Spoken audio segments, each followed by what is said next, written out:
Hello everyone, कैसे हो आप लोग। So we were discussing about Mauryan empire. और इससे पहले जो वीडियो की उसमें हमने मौर्यन एम्पायर के दौरान इकॉनमी कैसे थी उसके बारे में डिस्कस किया था।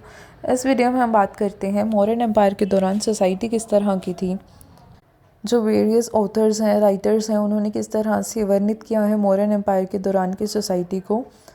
स्टार्ट करते हैं। बात करते हैं कौटिल्य यानी कि चाणक्य और विष्णुगुप्त की। वो इतने ज़्यादा रिजिड नहीं रहे हैं वर्ण सिस्टम को लेके जितना कि स्मृति राइटर्स रहे हैं।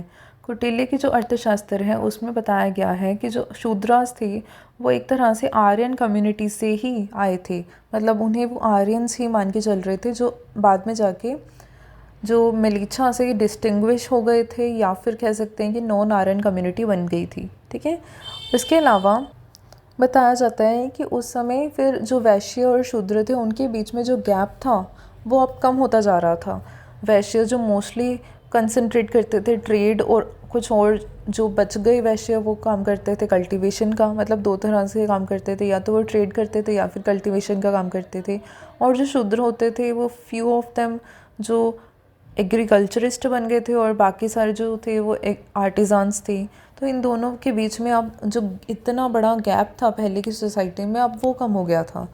फिर बात करें मेगास्थनीज की, तो मेगास्थनीज ने इंडियन सोसाइटी को जो उस समय थी उसको 7 क्लासेस में डिवाइड किया है। 7 तरह की क्लासेस उन्होंने कहा है कि उस समय होती थी।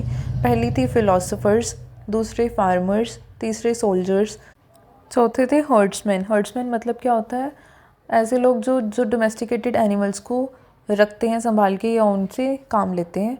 फिर 5वें नंबर पे आते थे आर्टिजान्स, छठे मैजिस्ट्रेट होते थे, और साथ में काउंसलर्स होते थे जो काउंसलिंग करते थे या जो सलाहकार होते थे एक तरह से।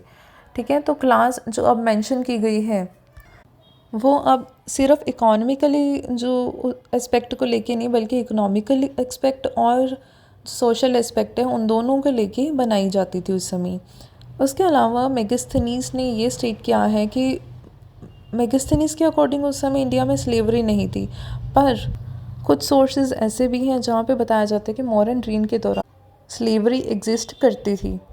इसके अलावा बात करें जो विमेन थी उस समय पे उनकी कंडीशन किस तरह से थी, तो उन्हें काफ़ी ज़्यादा अच्छी हाई पोजीशंस मिलती थी, फ्रीडम मिली हुई थी मॉडर्न सोसाइटी में।